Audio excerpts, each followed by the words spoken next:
Mula nga nang inilapag at ipinakilala ng NXT E-Bike PH ang kanyang bagong-bagong electric motorcycle na NXT Storm X, talaga namang maraming tumangkilik at nag-abang dito.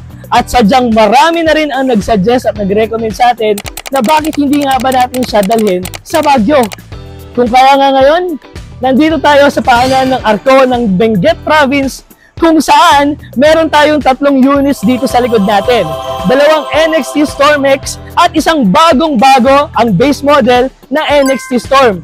Sabay-sabay natin itong iaakit ngayon dito sa Baguio City.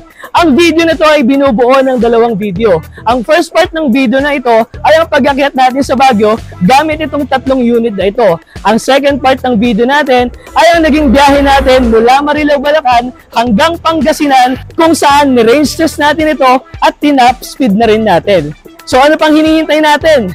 Gusto nyo nang malaman kung kaya nga bang umakyat ng NXT Storm at NXT Storm X dito sa Baguio? Subukan natin! Tara, ibiyahe tayo!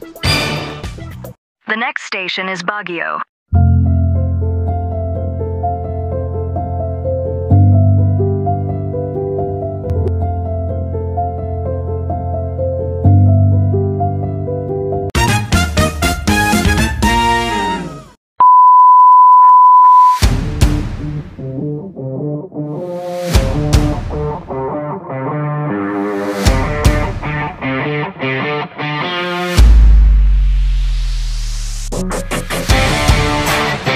So what's up, kamusta mga ka-electric? This is EV Ahemoto, ang inyong lakwatsero at galang e-bike rider.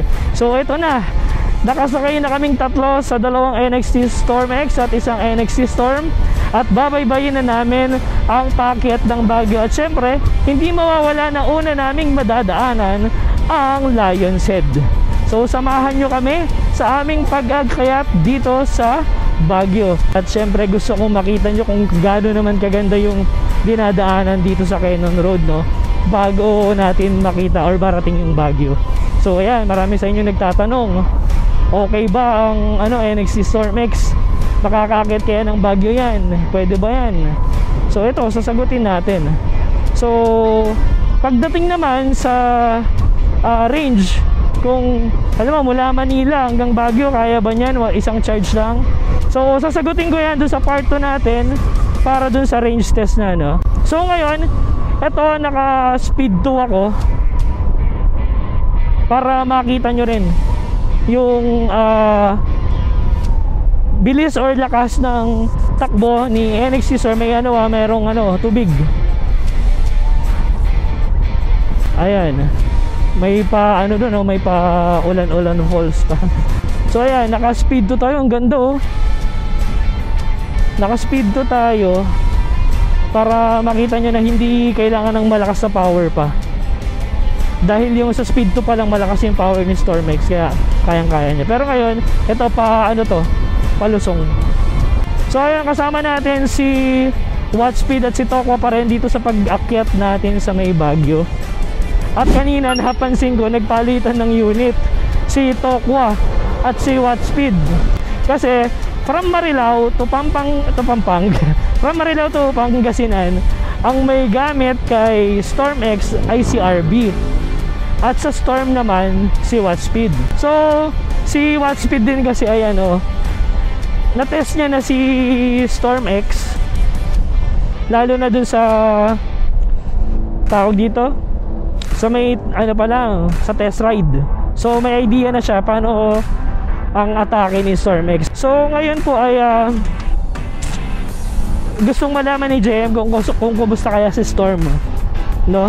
So kaya pinaubaya natin sa kanya na sige, tignan natin kung anong magiging riding experience mo sa parehas, anong pinagkaiba nila. So kung gusto nyong malaman mismo kung anong pinagkaiba ng Storm at Storm X pagdating sa riding experience, pwede nyong panoorin yung kanyang magiging review sa YouTube, sa Facebook niya, tsaka sa TikTok. So ayun nga, nabanggit ko kanina na merong NXT Storm na nilabas bukod pa kay Storm X. So pag-usapan natin si Storm X, no, habang binabaybay natin tong Cannon Road packet ng Baguio. Si NXT Storm po ay base model siya ni NXT Storm X. So may mga pagkakaiba siya. Ang unang pagkaparehas muna is yung kanyang tawag dito, controller tsaka motor hub. Same 4,000 watts at same din ng controller EM100. Pero teka, andito tayo sa rough road. Ano?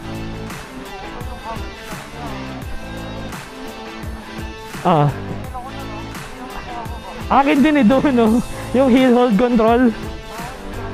Oo. Ganda, oh. Uy. Ganda. Akala ko mahihirapan tayo sa part na to. Kasi alam ko nung part na to dahil nadadaanan ko na to nung Baguio ako this year din. Na yung WSP uses kayang gamit ko. Pero ang galing. Adventure talaga tong si NXT Storm X. Ayos. So ayun guys, balik tayo sa usapang NXT Storm. So si NXT Storm kasi guys ay magkapareha sila ng controller tsaka ng motor hub ng NXT Storm X. Ang pinagkaiba na po is hindi naka air damping si NXT Storm, hindi rin siya naka inverted front shocks. Yung kanyang panel display, touchscreen pa rin, same lang. Ang wala po doon is yung actual temperature ng motor hub, ng battery at saka ng controller, which is kay NXT Storm X meron po yun. Tapos ito si battery.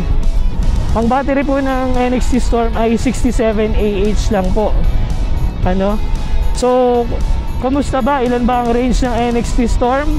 Malalaman nyo rin po yan sa part 2 ng video ng ito kung saan nag-range test tayo at saka top speed experience kay NXT Storm X at saka kay NXT Storm. Uy, chicks! Ay, teka, miss, sorry wala akong helmet eh. Walang helmet. Mahuhuli tayo. Kahit gaano kaganda, kung wala ka helmet, wala akong extra, hindi kita masasakayin. Ayun, isa pa yan, salamat Watspeed. So isa pang pinagkaiba ng NXT Storm ay ordinary or universal charging port lang po si NXT Storm. So hindi siya naka type 2 unlike ni Storm X. At saka 10 amps lang po yung kanyang stock charger, unlike si Storm X ay naka 25 amps fast charging. And tungkol sa bilis ng ng charging, isasama na natin yan sa part 2 ng video ito, no? So mag-focus muna tayo dito sa pag-akit natin ng Baguio. Kasi talagang maraming nag-iisip, naghahaka-haka, may pagdududa na di kayang umakyat yan ng Baguio. Ako rin hindi ko rin naman alam, baka nga hindi kaya. O di i-take na lang natin yung challenge, akyatahin ng Baguio. Uy, ang ganda. Ang ganda.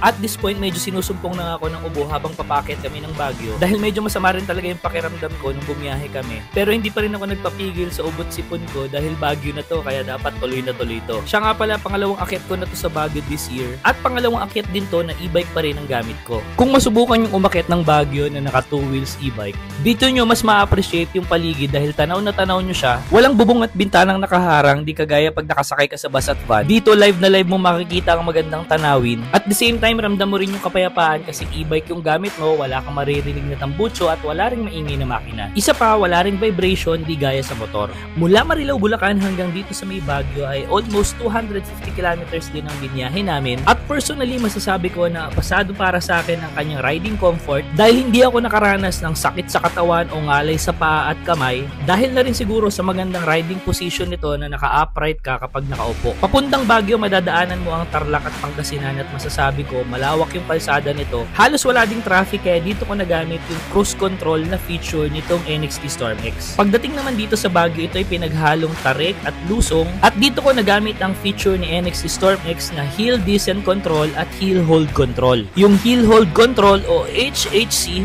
yun ay isang feature ni NXT Storm X kung saan kapag na-stuck ka sa patarik na daan at paahon ka, hindi ka dadaos-dos pa atras kahit hindi ka pumiga ng preno kasi pipigilan ng motor hub mo yung pag-ikot ng gulong mo. At this point pala, nandito na tayo sa may tunnel dito sa Cannon Road. Ito nga yung isa sa mga senyales na malapit at papunta ka na sa exciting part ng Baguio. Balik naman tayo sa Hill Descent Control or HDC. Ito yung another feature ni NXT Storm X na kung saan kapag palusong ka at matarik yung paglusong mo, syempre ang tendency pipiga ka ng preno para bumagal ka. Pero dahil meron kang HDC, pag nag-activate ito ay ito yung magiging parang engine brake mo at pababagaling niya yung takbo ng e-bike mo kahit hindi ka pumiga ng preno. At ayan nga mga ka-EViyahe, natatanaw na natin sa di kalayuan ang Lion's Head. Kung kaya nga bang umakyat ni NXT Storm X dito sa Baguio ay kayang-kaya naman pero hindi pa dito sa Lion's Head magtatapos ang ating biyahe. Ang ginamit pala naming speed mode dito sa pag-akit ng Baguio ay pinaghalong speed 2, 3 at yung sports mode. Ito ay nakadepende sa kung gaano katarik yung aahunin namin. May mga times at senaryo kasi na mahihirapan yung motor hub kapag naka-speed 2 lang kami kaya kailangan namin mag-speed 3 at sports mode. After ng maikling picture taking namin dito sa Lion's Head at ito rat-rat na ulit kami sa biyahe at itong daan lagpas ng Lion's Head ang isa sa mga pinakamatarik na daan dito sa Baguio. Pero masasabi ko walang kahirap-hirap naming dinaanan ito. Siya nga pala sa ride naming tatlo nila Watspeed at Tokwa ay sinamahan kami ng team ng NXT para ma-document din nila yung naging pag-akit natin sa Baguio. Kaya personally gusto ko rin magpasalamat sa NXT E-Bike PH dahil pinatulan nila at game na game sila sa challenge ko na iakyat itong Storm X dito sa Baguio. Ang ahonan dito sa may Cannon Road papuntang Baguio ay hindi nagtatapos sa Lion's Head kundi after nun ay meron pang mga matitinding ahonan. Pero hindi naman namin naramdaman na nahirapan itong mga unit na gamit namin si NXT Storm X at NXT Storm sa pag-akyat dito sa Baguio. Mga nasa alas 5 na nga rin tong mga oras na to at ginutom na kami kaya nag-stop over lang kami para kumain saglit. Pagkatapos napansin namin medyo padilim na rin pero ihahabol namin pumunta ngayon sa may PMA o Philippine Military Academy kung saan dito sinasana yung mga gustong maging opisyal ng Armed Forces of the Philippines katulad ng Army, Navy at Air Force. Siguro ngayong araw ito yung magiging huling destinasyon muna namin para makapagpahinga na rin kami para makalibot at makapunta pa sa ibang lugar sa mga susunod na araw. To sum it up, kaya nga bang umakyat ng NXT Storm X at NXT Storm dito sa Baguio City? Yes po, opo, kayang-kaya. Para mabigyan kayo ng short overview, ang biyahe namin ay nagsimula sa may Marilao, Bulacan sa bahay namin. Sa part 2 ng video na ito, dun ko ipapakita sa inyo yung naging biyahe namin mula sa bahay sa Marilao, Bulacan hanggang dito bago umakyat ng Baguio. Sa ngayon, dito muna kami matutulog at magpapahinga sa Camp John Hay dahil talagang isang nakakapagod na araw din ito. Nakakapagod pero masaya,